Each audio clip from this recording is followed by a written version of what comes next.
Thank you, Holly. I'm just going to set up my PowerPoint here.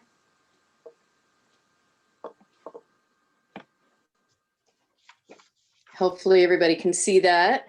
So thank you very much for having me tonight. I used to do this presentation in person, and so it's a little bit harder to engage. I can't, sort of understand who's sort of squinting or making faces when I'm speaking. So I'm looking forward to everybody's questions at the end.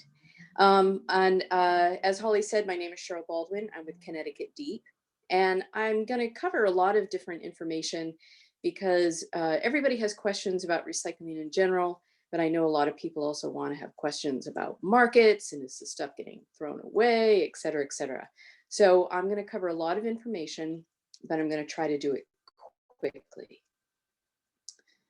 So let's see if my presentation can move forward.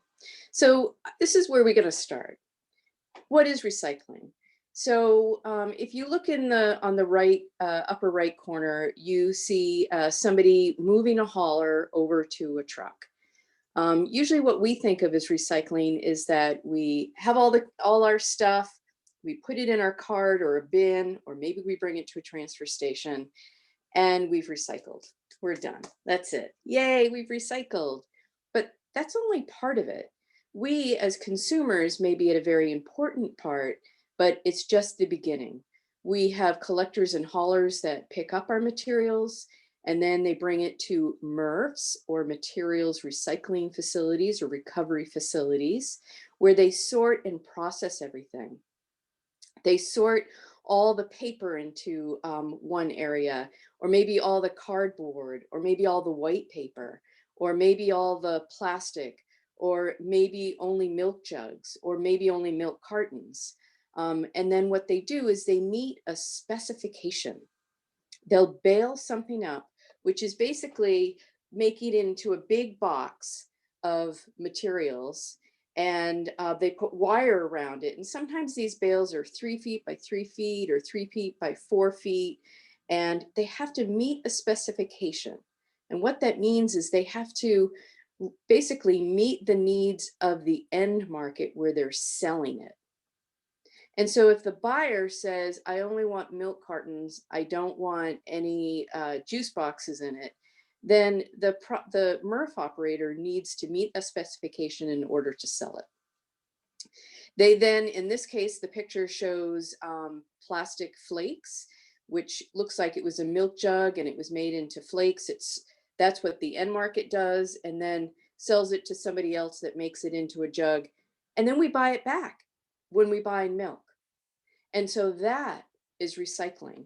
Everything from collection to processing to making it, meeting that specification, selling that material, making it into new product, and then purchasing that product. So when we're collecting these materials, we used to do source separated. If there's any old timers out there, I remember this, where you had your newspapers and you'd bundle them up with string, and then you'd have your tin or steel cans in another container. And then we ended up moving to dual stream. And dual stream was when we had bottles and cans in one container and newsprint and other paper in another. Or maybe we had dual collection days. So 1 week it was containers and 1 week it was paper. And then we moved on to single stream. And single stream means all the materials that we collect are put together. So the reason single stream was put forward is that it typically requires less space, less equipment for collection and storage. It's also safer for those that are collecting it. It does typically lower the value of the commodities because of contamination, and that higher contamination rates led to issues related to China's national sword, which you may have heard or read about in the New York Times and other newspapers about market issues. So China's national sword policy, we were aware of it back in 2017, that it was coming. And then it started in January 1st, 2018, and it got stricter and stricter and stricter, where at first they said, we no longer want any mixed paper. We also don't want any mixed plastics, and we don't want any textiles. And if you do give us cardboard or other materials, we want it so clean. If it has any contamination, we're going to reject it. And traditionally, most of our materials coming from the US in general had higher contamination rates, which made it very challenging for our country to export materials to China. However, China wasn't the only game in town. It's still not the only game in town. And I'll tell you a little bit more about that. The pandemic impacted a lot of recycling programs around the country. It didn't really impact Connecticut that much for a couple of reasons.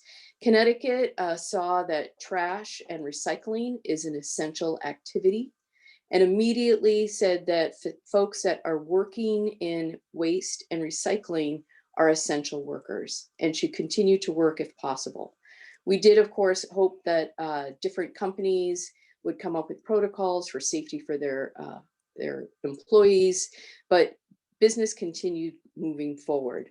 And while some folks had issues with marketing, in general, we didn't have too many issues because there were so many parts of the country that were stopping collecting materials that at the same time, you know, when everybody thinks about tissue paper and when there was a lack of tissue paper, what that also meant is that our paper mills needed more materials and feedstocks to be able to make more tissue. And so luckily, Connecticut benefited sadly from the stop of other programs around the country. And now we're seeing actually a rise in domestic markets, especially fiber, which is fantastic. So when we think about where our materials go, we have to think about, well, we purchase things in different places. The hardware store is different maybe than the grocery store, and maybe the garden store is also different from where we buy clothing. And similarly, when we dispose of things, there's also many avenues. We have trash. We have a recycling cart specifically for bottles and cans and paper. We also collect brush or set aside leaves and yard debris. This time of year, we're also setting aside Christmas trees, for instance. We also might collect textiles. It might be through a thrift shop or a donation program. And then we collect plastic film at the grocery store. Food scraps are collected. Maybe you compost in your backyard. Maybe you compost at your business. And then many towns have bulky waste collection events where we, all those big bulky items we put on the curb or we bring to the transfer station.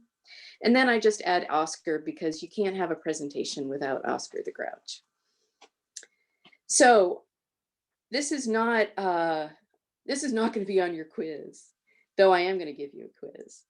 But a lot of people have questions about market. So fiber is the biggest market because fiber is more than 50% of the materials that we have coming in to our MRF facilities. And it's important to know that, oh, I have the date wrong. I'm sorry. That was January 1st, 2018 that the China sword went into effect. And at this point in 2021, it does include all waste paper, including corrugated boxes.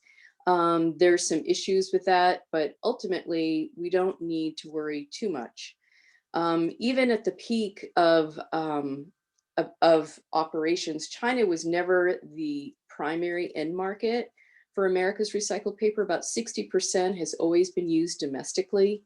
And so while China was definitely an important export for the residential mixed paper, we are finding that more and more domestic markets are coming into play.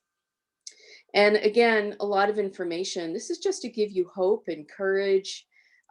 We have a lot of new paper mills that have come on board in the last couple of years. Again, we knew the China sword was going to be happening back in 2017.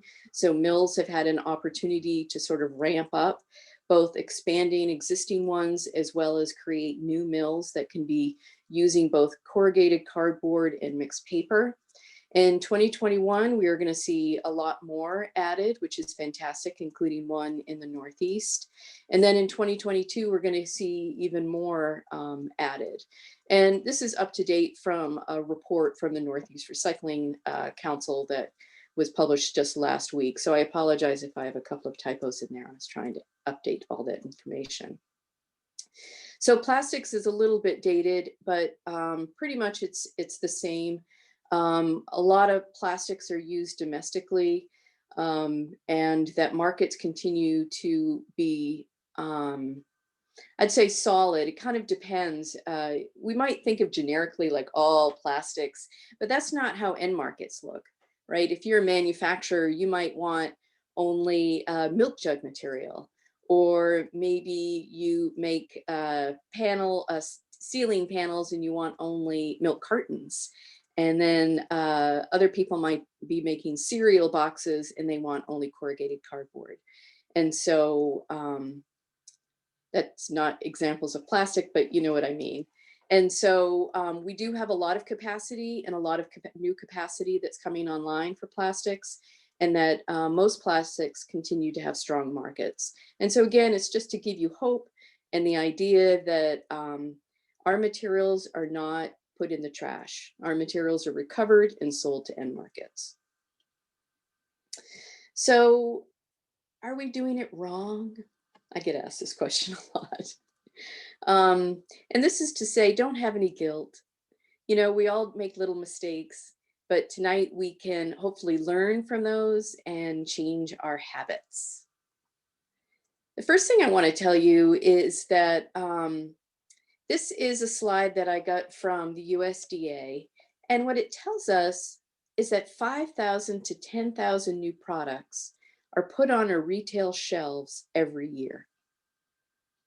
I'm going to say that again. 5,000 to 10,000 new products are put on our retail shelves every year.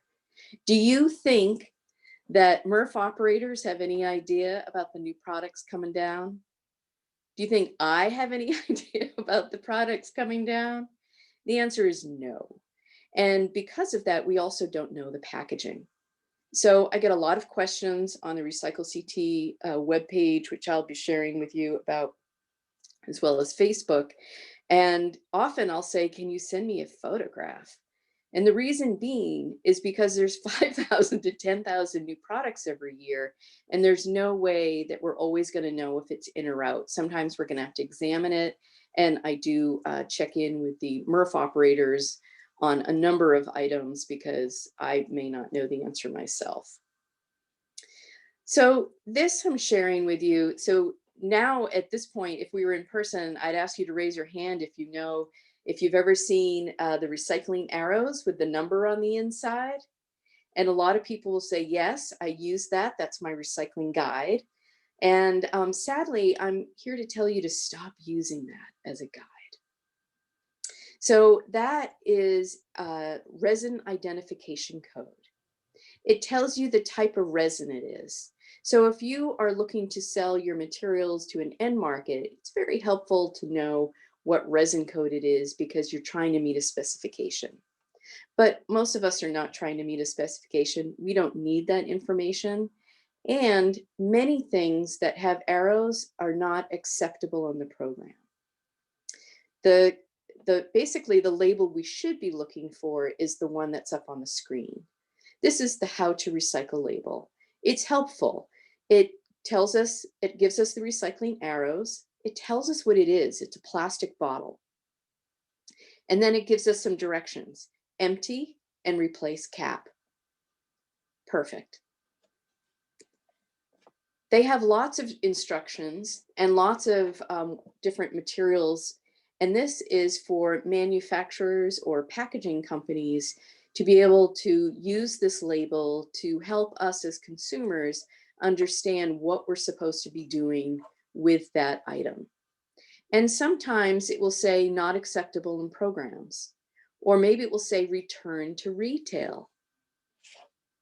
So these are much better labels to look at if you have a question about whether or not it's in or out. All right, so here's your first quiz. Did you know that recycling is actually mandatory by law? Well, it is. And so I can't see you. So we're just going to go, I'm just going to assume that some of you are going to get this right. So I would say, it's mandatory in recycling. And when did the law pass? Did it pass in 1975, 1989, or 2012? Feel free to put your comments in the Yeah. chat if you want. Yeah. So I can tell you the answer is 1989. Yep. Connecticut is actually a leader in that they passed a law really early that mandates recycling. And it doesn't say it doesn't say businesses have to recycle. It doesn't say homeowners have to recycle. It says everyone must recycle. So regardless of the building you're in, you are required to separate your materials for recycling. And it's a little bit of a trick question because in 2012, a few more items were added to the mandatory list. And so these are all the materials that are mandated to be recycled. However, they're all, of course, collected and separated in different programs. If we look at the top part, this is what goes in our cart or our blue bin, if you will. These are the blue bin items. They're containers, glass, metal, and plastic containers, as well as newsprint, magazines, cardboard boxes, etc. That is what goes into your bin. And then scrap metal is also mandatory recyclable, but you wouldn't put that in your bin. You would bring that perhaps to your transfer station, or maybe your town collects it separately if they have a curbside bulky waste collection. I'm in the city of New Haven, so we do it on our curb. Same thing with leaves, right? We don't put our leaves in our bin, but we do collect leaves separately, and they're often picked up curbside, or maybe we bring it to a transfer station. And then we have a lot of other recyclables. These also don't go in our recycling bin. We have electronics programs and paint care programs, right? Paint can be brought back to retailers. Mattress recycling, maybe we can hear from Lisa later about whether or not you do mattresses in Granby. We have thermostat program, household hazardous waste, textiles, food scraps, eyeglasses, etc. All these materials have the potential of being recycled, but they're not acceptable in our cart or our bin. And so while recycling is important, it's also important to sort of rethink how we generate waste. And sometimes we should refuse items to help reduce that waste or reuse that waste before we even think about recycling. So, easy things to do is sometimes we buy too much. Right now, I'm having a hard time. Oh, we made the mistake of doing Amazon Prime, and now it's so easy to buy things. It's really bad. But maybe I should be thinking a little bit more before I hit the buy button, such as, do I really want it or do I need it? Can I buy it locally? Can I buy it used? Can the one I have already perhaps be repaired? Or can I borrow it from a friend? Because maybe I only need to use it once. And of course, very importantly, does your library offer this to borrow?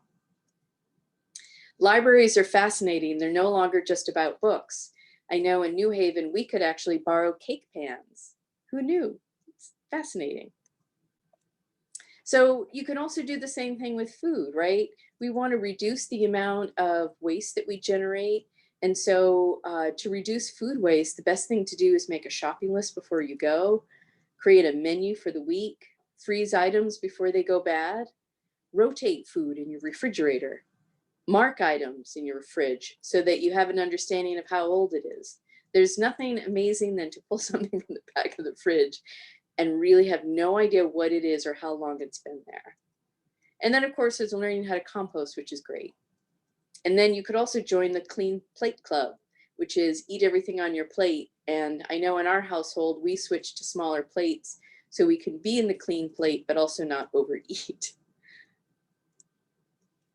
And then reuse opportunities. You can donate unused items you no longer want or need.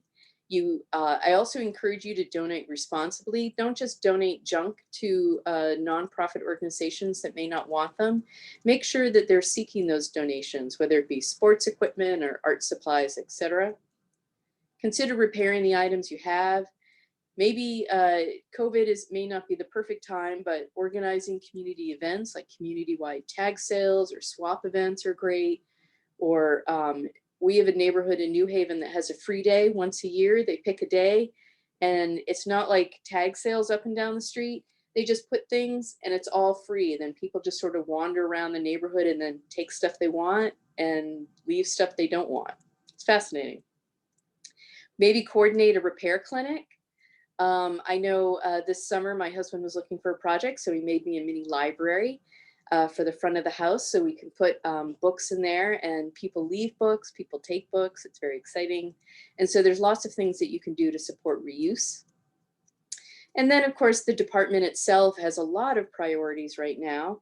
If you're not familiar, all of many municipal leaders, including leaders from the town of Granby, joined the Coalition for Sustainable Materials Management to basically try to figure out how can we create policies and programs to reduce our waste, expand reuse opportunities, increase food scrap collection, and improve our recycling programs, which also includes reducing contamination, because contamination actually costs your town money. So Connecticut's program, Single Stream, AKA the mixed recycling. Back in 2015, we did a waste audit. We wanted to understand what types of materials are in our single stream. And what we found in red is that 14 to 19% of the materials coming in are things that the MRF doesn't want. We call those contaminants or contamination. They're things that the MRF doesn't want, and it can contaminate the other commodities. And the #1 contaminant found was plastic bags or bagged material. So can you tell which one is bagged recyclables and which one is bagged trash? It's a trick, of course, because it's the same photo. And that's the point. When materials come into a MRF, if you've never seen any images or videos, what happens is all our recyclables are put on the floor of this large facility, and then a machine pushes it up onto a conveyor belt, and then it goes onto a conveyor belt, and then the first place it hits a bunch of people.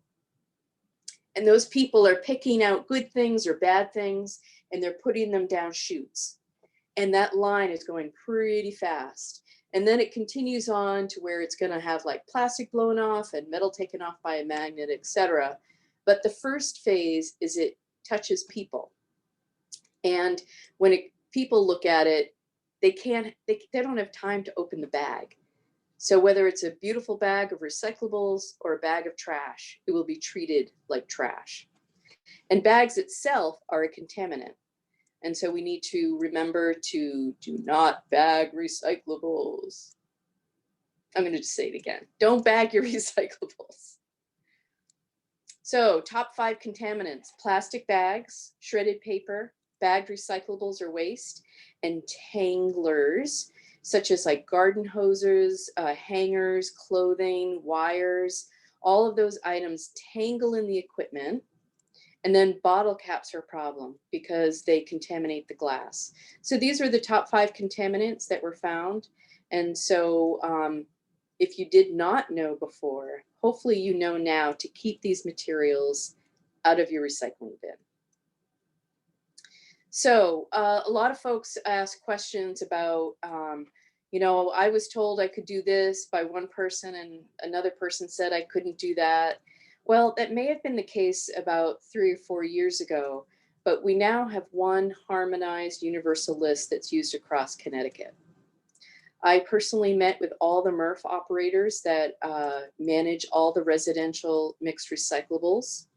And we talked a long time, multiple times, about all the different products that we thought would be coming into the recycling facility. And we asked them, is that item detrimental or harmful to your employees? Is that material causing problems to your equipment? Or does that material reduce the value of your commodities? So I mentioned plastic bags. They're actually harmful to employees because they can get tangled, and when the employee tries to pull things out, it could harm them in different ways. And then also they tangle and they get caught up in the equipment. And then a number of things like bottle caps, great example, reduces the value of the glass. And so we need to think about not only trying to reduce our contamination, but really understanding how it contaminates and devalues our materials, because we want our materials to sell, right? We remember if they don't sell, they're not made into products, which means we're not really recycling, which is why it costs us money as a town or a community.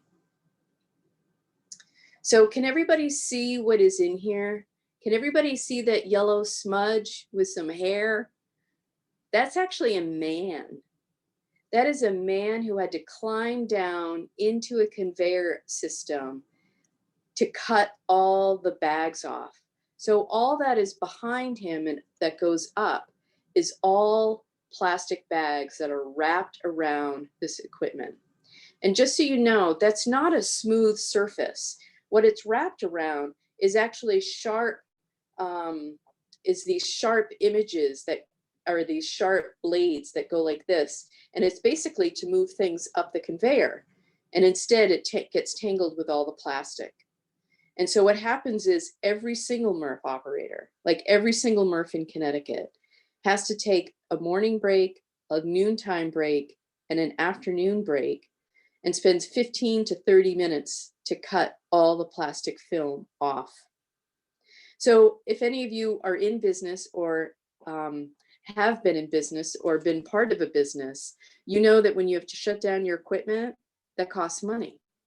They would much rather be, of course, continuing to separate and probably have the line running, but they have to stop it. So we really need to cut down on plastic bags. And this is all the stuff that he cut off while we were standing there for just 15 minutes. It was amazing. We really need to do better.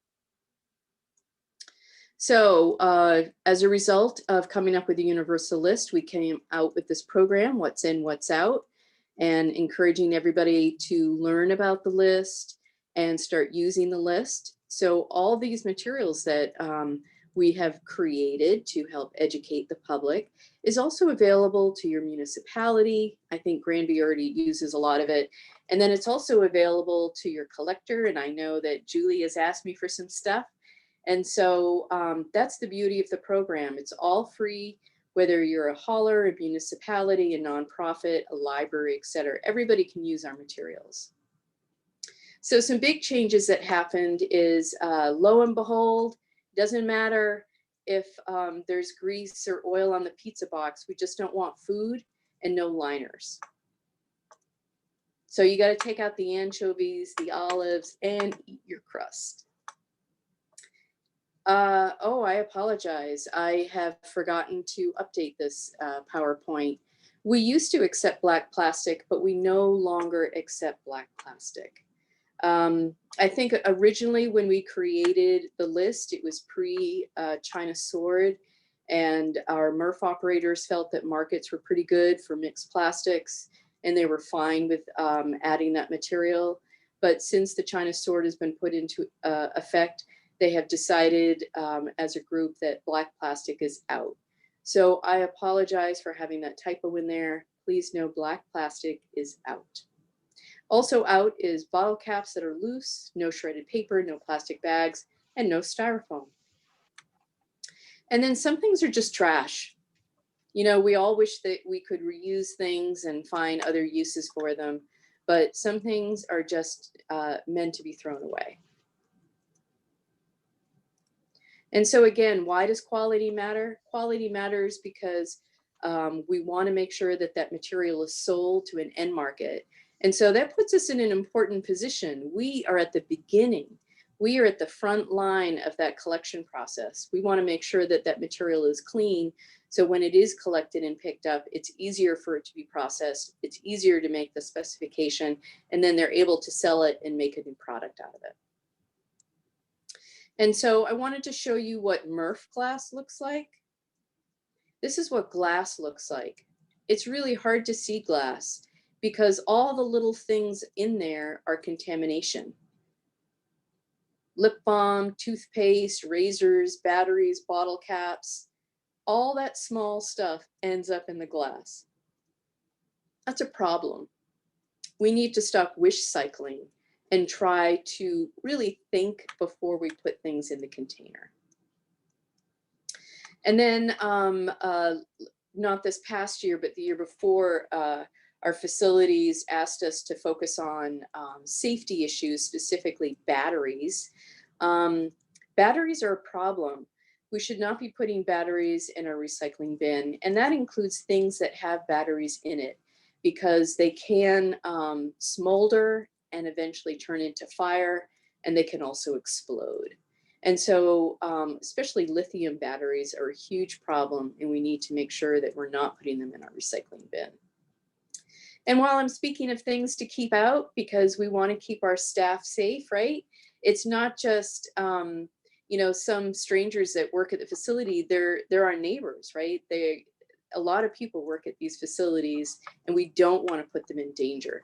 So let's keep out batteries. Let's keep out syringes. No propane tanks. If you were thinking, gee, what should I do with ammunition?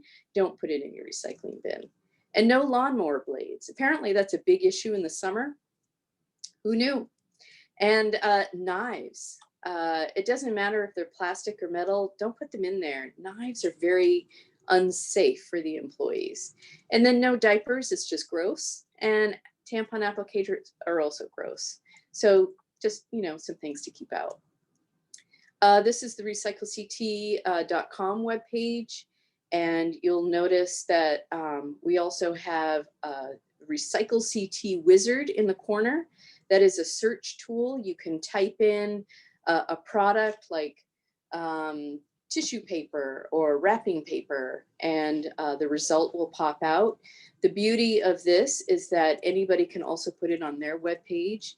So municipalities are putting it on their webpage, facilities are putting it on their webpage, and so aren't haulers and other community groups, which is great. And then we have resources on the webpage for you to use. This year, because of COVID, I started doing live Facebook events called Tuesday Trash Talk. So if you're on Facebook, pose a question, and I can either address it directly, or I'll do a little chat about the material and try to answer your questions. If you haven't learned anything today, I encourage you to think about, don't think about everything as recyclable. Think about whether or not it's acceptable, because many things are recyclable, but not everything is acceptable in our bin. And now we're going to have a quiz. Oh, and I apologize if something goes out. My cat is beginning to walk over my computer. So, so now I'm going to do the quiz. So I'm actually going to stop sharing my screen. Sherill, that was excellent. It's Holly here, just popping in for a minute. A lot of really good information in there. I think there was a collective gasp when you said what you had to say about that resin ID code, that little triangle that we all grew up kind of using that as our indicator. So what we could recycle and what we couldn't. But anyway, I'm going to let you get on with the quiz because we're learning lots here. So folks, Okay. I guess feel free, if you know the answer to something, please feel free to unmute your screen and jump on with that. And I don't know if we want to answer. We'll wait to answer the questions after the quiz. Is that okay? Or yes, perfect. Okay. All right, so we'll go quick. I'll give you some easy ones to start. Let's see. A wine bottle. It's glass. In or out? The answer is in. I put them in. All right. Mayonnaise jar. It's plastic. In or out? In. I'm just going to assume you said in, Holly. I could see you hesitate. I'm like, I just put all these things in my bin today, so I hope I'm right. I'm feeling like, ooh. Styrofoam takeout container. Are you sure it's got an arrow? It's got the little arrow in the, you're correct. It is no. Oh, thanks, Karen, for responding. It is no. Okay. Another honey container. It's plastic. In or out? This is also in. In, yeah. What if it was separate? In or out? Well, weren't you telling us a little bit before about those plastic bottle caps that weren't good? Yeah, so I did a whole trash talk on lids versus caps. Who Yeah. knew there was so much information? So this is considered a bottle cap, right? Yeah. But this is actually a lid, and the lid is big enough that you can leave it on or off, but I always leave them on. So I have a milk jug here, in or out. This is plastic. Does it matter what what's on the bottom? Not really, No. unless you're interested in knowing what the latest HDPE clear markets are. It's really just a milk jug, and it is in. All right, we're gonna get harder now. Oatmeal container. Is it So the this, is it the cardboard one or is it the metal one? That's the cardboard one, right? that's right. So I'll give you another example. What about the Pringles can? No. I So vote no on Pringles. these are called spiral wound containers, and spiral wound containers are out, even though you would think it's in. And the Pringles can is a perfect example of why it's out. It's got metallic coloring on the inside. It's got a metal rim. It's got a metal bottom. It's cardboard. It's problematic. This was a new thing for me. I didn't know that these were out, and I didn't even know they were called spiral wound containers. And the MRF operators are like, we hate these. I'm like, okay, they're out, So my oatmeal container is a little bit different. It's made out of cardboard. It's got a cardboard bottom. It does have a plastic lip. It's got no metallic on the inside, and it's got a plastic lid. So if this was just as is, I would say throw it in the trash. If you were an Uber recycler, if you're attending this, you may be an Uber recycler, because the fact that you're taking off a Tuesday to learn more about recycling says something about you. So what I might do is I might actually pull this plastic rim off, and I might still put it in. But as is, it should go in the trash because it's mixed and the facilities don't want it. All right. This is a plastic container. It had cupcakes in it. You can see what my COVID days have been like. Wine, cupcakes. Is this in or out? This is in. Good job, Carol. All right, this is this holds cans. It's actually a can carrier. So you could imagine I had like a 6-pack of cans. What about this? It's plastic. I don't think so. It has recycling arrows on it. Carol votes no. Carol's voting no. Carol is correct. Good job, So Carol. when we think about plastic, since we're not using the arrows as a guide, a good way to look at it is see if it's a container. So we want plastic jugs, tubs, jars, and bottles. And we also want other types of containers, which I'd call a deli container, which includes my cupcake container. But if it's not a container, it's probably out. So deli container, in or out? I already told you it's in. So this is another type of container. I would sort of call this a deli container, though it did have mushrooms in it. Is this in or out? This is in. However, this is the new thing. Black plastic is now out. So it's the same container, but it has to do with the optics. You can actually, the machines can't visibly see black plastic when they're sorting, and so it's a problem. It often gets mixed in with the paper, but it used to be where the facilities could pretty much capture it, and they just can't do it right now. It's just too problematic. So again, black plastic is out. Very sad. So I have a little sock. It's a cute little sock, but it's ripped. In or out? Oh, good job, Why? Laura. So is there anything else I could do with it? I could make a puppet. I could repair it. Or I could put it in a textile recycling program. because recycling textile programs are fine with taking things, as long as they're clean and not soiled, they will still take them because they might be able to make a rag or use this as a filler or filling of some sort in upholstery. So that is a good textile. So, Cheryl, I'm going to interrupt for a quick second because some of these, this might be a burning question. And this might be a burning question for Lisa. Do we have a textile recycling program in Granby? I would imagine it's probably got some kind of interesting colored bag that we have to use or something like that. Yes, we currently have a curbside textile recycling program where you can put your pink recycling or textile bags out. And as Cheryl said, it can be anything. It can be ripped, missing buttons, it can be sheets, drapes, any type of textile. The only thing they ask is that it's not stained with either mold or oil. And everything can go in that bag, and you put it out next to your barrels on your recycling day. So if you need pink bags, it's called simplerecycling.com. You can either go on their website or you can stop into Public Works, and I have bags here for you.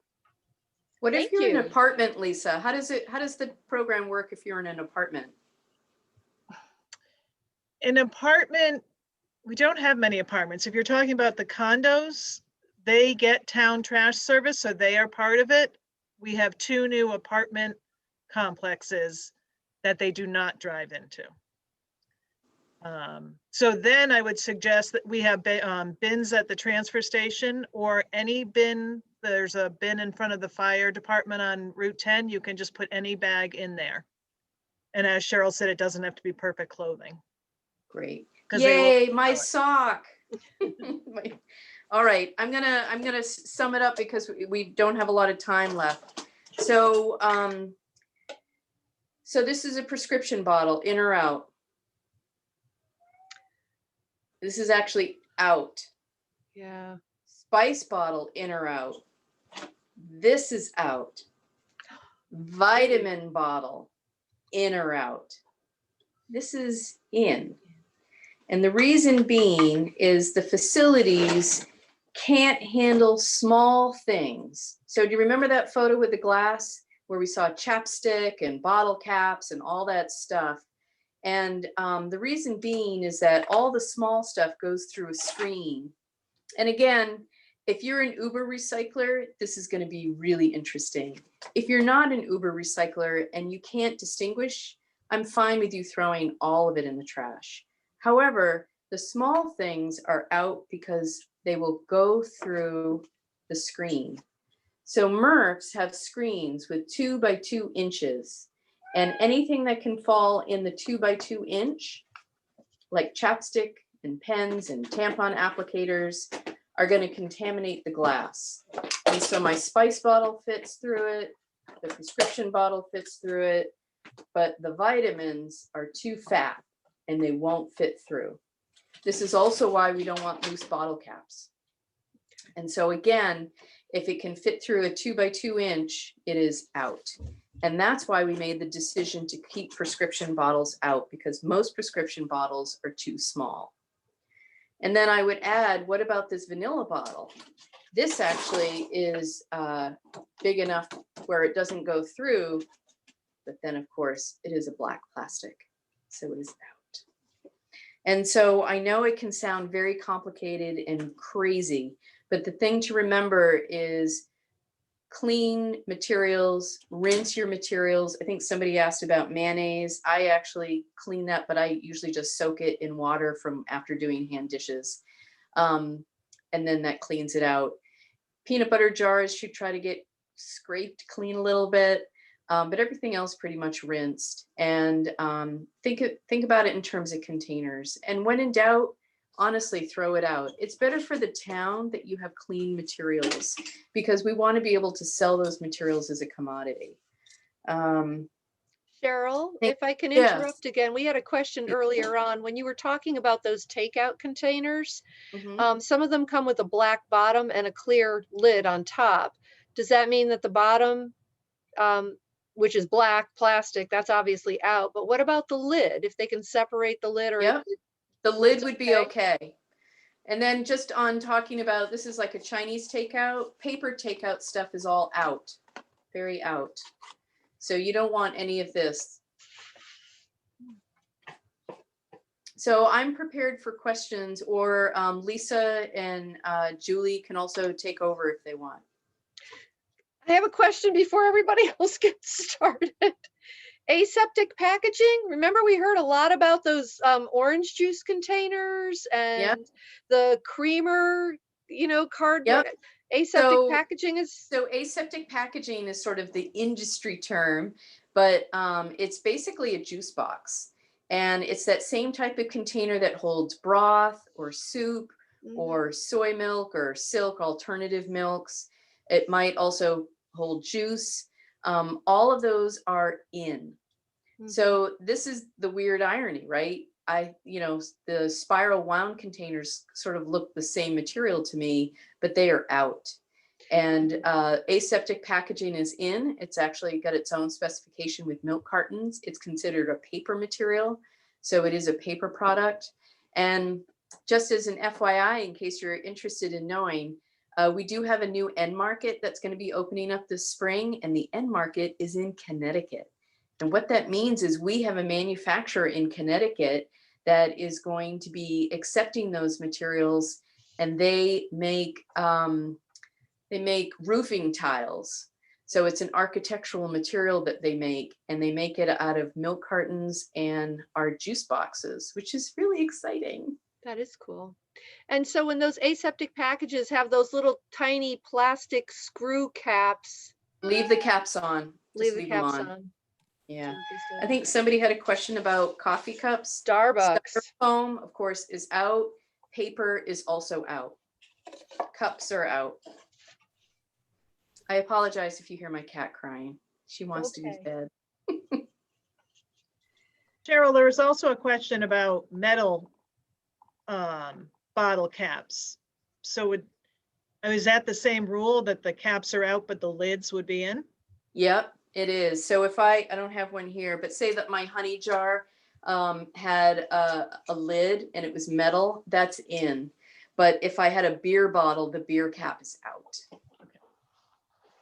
And then there was another question, Cheryl, thank you for answering that one. There was another question about the plastic film, and explain about that a little bit, and what is acceptable at the grocery store. So when folks are bringing back all the plastic bags. I'm going to go off screen for 2 seconds here. I have so many samples.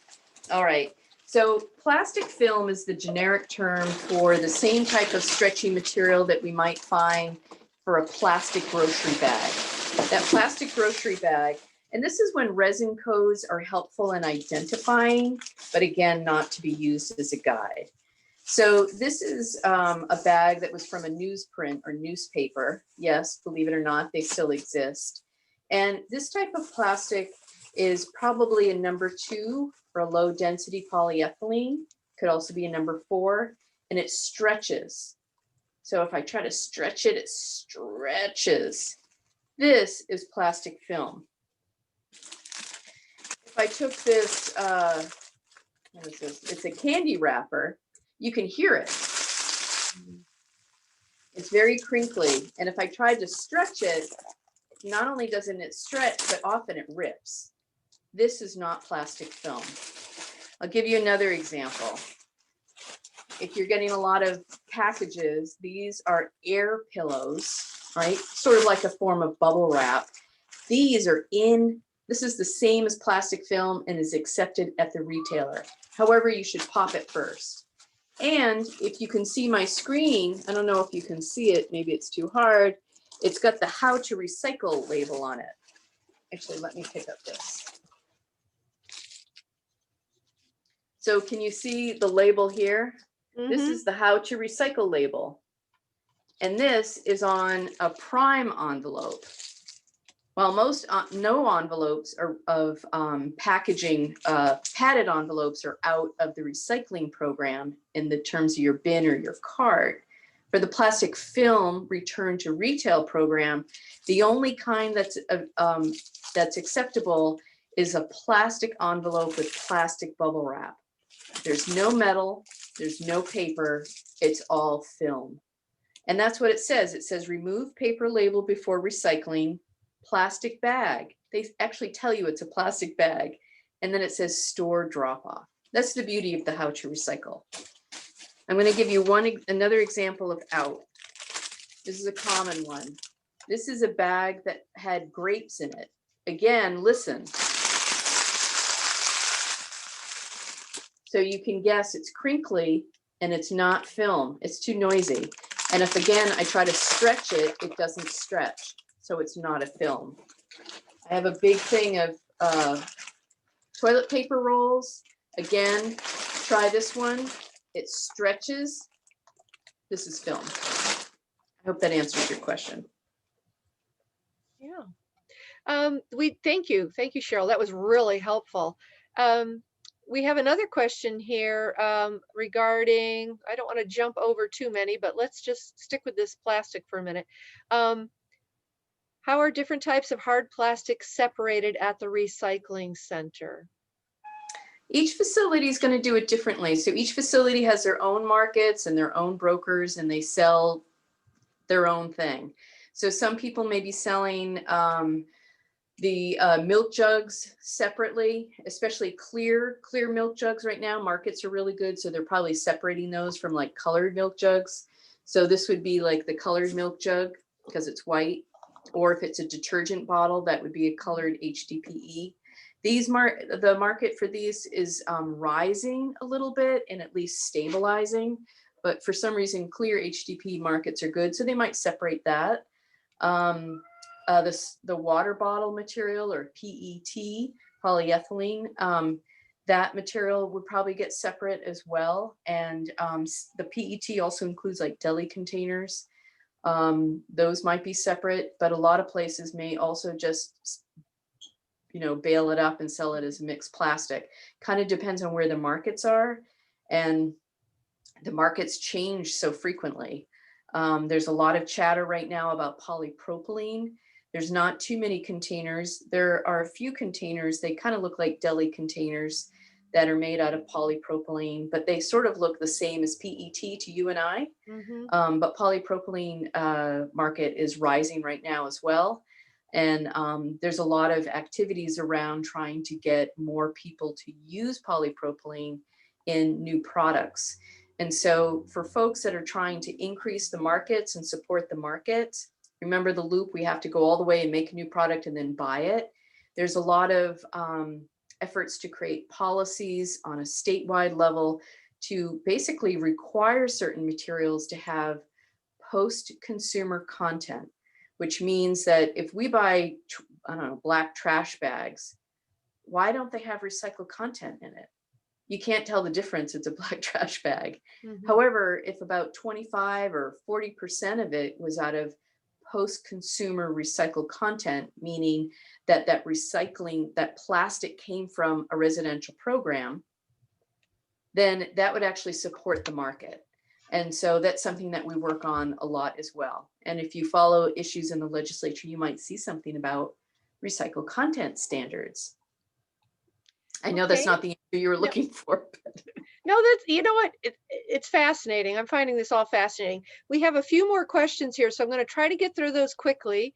We're also going to make sure that everyone knows where to go if they have more questions, because the town's website, Department of Public Works has a wonderful little website, and Lisa has put together this great page of what you need to know. So we're going to reference that. There's the state one that you mentioned earlier. I think it was recyclect.com. So we'll talk a little, we'll have that information, but there's still a few questions here. So wrapping paper. What about all that Christmas wrapping paper or those holiday birthday gifts and the register receipt paper that we get with all that shopping that we did, and we kept those return receipts just in case. I'll do the register receipts are fine. You can put them in, and don't shoot the messenger. Wrapping paper is out. Okay. Including tissue paper. And that's because there's so many different types. First, tissue paper is a really low grade paper and it rips apart and comes apart before it even can get to the facility. It just is a mess. But in terms of wrapping paper, there's often chemicals and metals and sometimes even resins in our wrapping paper now. And so it's very problematic in trying to differentiate. So the facilities have asked me to keep to communicate. Sorry, my cat. Kitty cat. To communicate and say that all wrapping paper is out. Okay. Thank you. I want everyone to know too that Julie Paine Miller has a couple of do's and don'ts for us. And we don't want to run off before we get to that too. But there's just a couple more questions here. I'm seeing someone wanted to know about separating a metal lid from a glass jar when you recycle it. Should you be getting the metal lid off the glass jar? Either way, you can leave it on or you can take it off and put I it in say leave separate. it on. Why make a mess and cut your hand? and do Exactly. It's all just that? easier. Right. Not that I'm the expert, but I'm all about efficient. Okay, so here's another question. Should all recyclables be separated in the bag? For example, should we not put the soup can inside a cereal box when we're putting it in the recycle? Better to leave it all separate. Okay. If you know, it's like if you've got the room in the bin, there's no need to be so, to mix it together. They want to be able to separate it all out. Okay. So flatten the cereal box. We might have touched on this a little Polly? bit earlier. Oh, excuse me, Polly. Oh, go ahead, There's Lisa. a question earlier about light bulbs and batteries. Oh, yeah. So just so the batteries can go to the transfer station on Saturday, and they can also be dropped off here at Public Works. If you drive into our lot and go right through the gate, there's a brown shed where you can drop off batteries while the gate's open. So Monday through Friday, 7 to 3:30. And light bulbs, the LED and fluorescent light bulbs can all go to the transfer station on Saturdays. There's no charge for those there. Okay, thank you. That's good to know. And that's all on the DPW website too, correct? All this information? Yep. Excellent. And they can always call here with any questions. And back to the mattresses a long time ago. Yes, Cheryl, we've been doing mattresses for, my predecessor did mattresses. So they've been recycling them for a long time. Nice. So this is your webpage, right, Lisa? Yes. Oh, good. Excellent. Do you want me to show off anything in particular? Well, I basically have the what's in, what's out from the state created. Oh, nice. Look at that.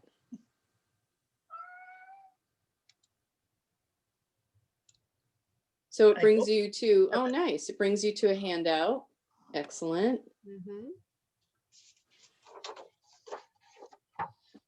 So it looks like you have everything there. What do I do if I have extra trash or recycling? Excellent. This is really, I have to admit, I think this is really well done. I was poking around in here the other day and I'm always amazed about all the questions that come up on Facebook pages in town. And half the time I just think, well, people, if you just went to the town's website, all the answers are right there at your fingertips, or call the employees. But everybody loves to go to their Facebook page and throw questions out and then listen to 99% of the incorrect answers. So I encourage everyone to utilize the resources that are there. And if you can't find them, just call the department and they'll send you there. Look at that. Yeah, this is great. Can I borrow this? You can, although I do, well, for us, it's a little out of date because it doesn't mention the curbside textiles, but. It's beautiful. Oh, look at that. It keeps going on. I do see somebody did ask about tires. We do not take tires in town. You can bring them back to a local tire vendor like Route 10 Tire or whoever you go to for tires should accept them. And they usually cost a couple dollars for that to get rid of. They'll take them. So we do have one chemical engineering question here where we need to, I guess the burning question is, how actually does a facility know which plastic is which? So I guess this is how does the technology, is there an explanation in layman's terms as to how the technology actually works, that they know how the plastics are different? It has to do with the density when they're blowing and separating, and then they often have an optic scanner, which also will pick up the color of it and how it's sort of magic. I have no idea. Lisa, do you know? Or Julie, you might know too. I've seen it on a showroom floor work and I am amazed by it, but it is the magic that I don't have the skill level for. Well, while we have you on live and vocalizing here, Julie, do you have a couple of do's and don'ts or some tips? Because I know this is a trash pickup week for Payne's in Granby. It is. Every day is trash day. So I do. Now, I will admit, Sherill hit a lot of the things I was going to tell people about. So I'll kind of focus on the other things that just make collections easier. And that would be leaving some space between your barrels. Trash and recycling. The little claws need some space to go hug your barrel to get it in the truck. Handles should be away from the road. This will make it so that when the barrel empties into the truck, the lid kind of leans on top of the trash going in, kind of helps protect it from the wind blowing. Mm-hmm. Nobody wants trash on their front lawn or recycling. Liquids. Please no liquids in either the trash or the recycling. Recycling should have everything be empty, and liquids in the trash, they can mix, they can start fires, they can leave a little mark on your roadway of what color paint was in the spare bedroom. Yeah. So we want to avoid those. Ruben and Gordon would very much appreciate this. And brush, as much as we want to recycle it, it should not be done in either the trash or the recycled barrels. Granby has lovely woods in our backyard, or there's the facilities that can take it for us. And extra trash should be placed in the purple bags in town, and those would be picked up next to the trash barrel. And extra recycling, you can get an extra recycled barrel for that. Let's see, the other burning questions. We've gone over how hoses and tanglers work in the recycling facility. They can also get tangled when going into the truck or coming out of the truck onto the trash floor when you put them in the other barrel. So it's super helpful to contain tanglers in some type of bag. Then if your barrel flips over, it's easy to get it back in there and into the truck. Along with, once it gets to the facility, it's easier to keep it contained at the trash facility and go where it's supposed to go. Metal hangers. I'm sure you've gotten this one, Sherill, a whole bunch. Please don't put them in the recycling. They get tangled up with everything. And I think those are the burning things that the guys really wanted me to share with people. Thank you. That was really, really helpful. And while you were talking about brush, it reminded me to ask Lisa, is the town doing Christmas tree pickup, or is that something that how does that work? Do we still do that? We do it. We did it last week and we have been picking them up this week. We plan to end on Friday.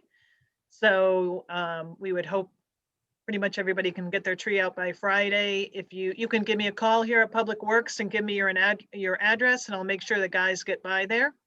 After that, they are always accepted at the transfer station, and there's no charge for Christmas trees. There is charge for other brush and trees, but not for Christmas trees.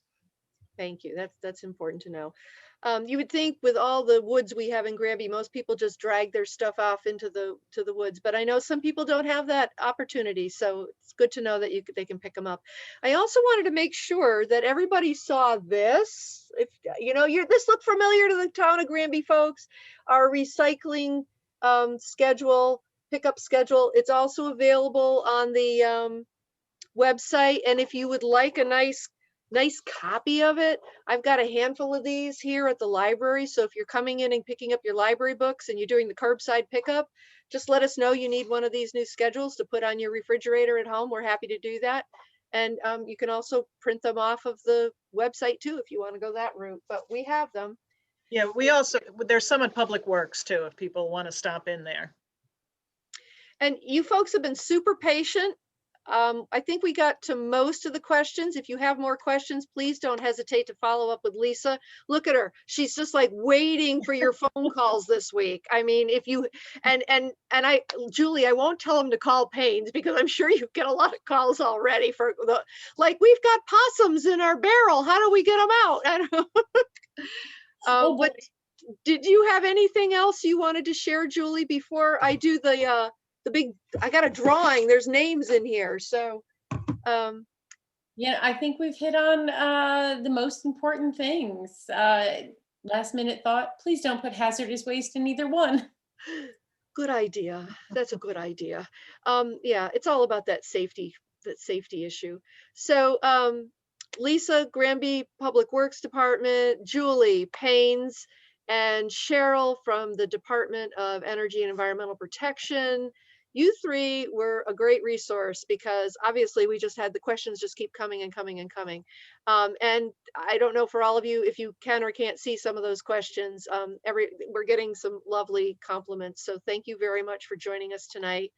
I've learned some things and was reminded about certain things too, and shocked by other things like the lawnmower blades in the recycling bins. I don't even know who thinks that's a great idea. But anyhow, in this lovely bin here, I took the liberty of putting in everybody who attended the program. Your names are in here. So I'm kind of reaching around in this bin because somebody tonight is going to win a $25 gift certificate. Oh, I got two. $25 gift certificate to the Granby Transfer Station. And I just want you all to see that, whoops, let me go this way. Bob Klein, is Bob Klein there? Bob and Honey, you were both here earlier. I hope you're still here. If you're here, what you need to do is call Lisa at Public Works. And Lisa's phone number is easy to find, but she'll also give it to us right now. It's 860-653-8960. Thank you very much. And congratulations. I hope the Kleins are able to use this. This is a really cool thing. I mean, my husband's going to be so disappointed that he doesn't have it, but you know what are you going to do? Thank you all for coming. I'm delighted that you had such great questions. I love the fact that I had three strong female experts here to talk dirt, talk trash, whatever they needed to do, and they got the word out. So thank you again. And please don't hesitate to join us for future library programs. They're all available on the library's website. And thank you and have a good rest of your 2021. Thank you. Thank you. So long, everybody.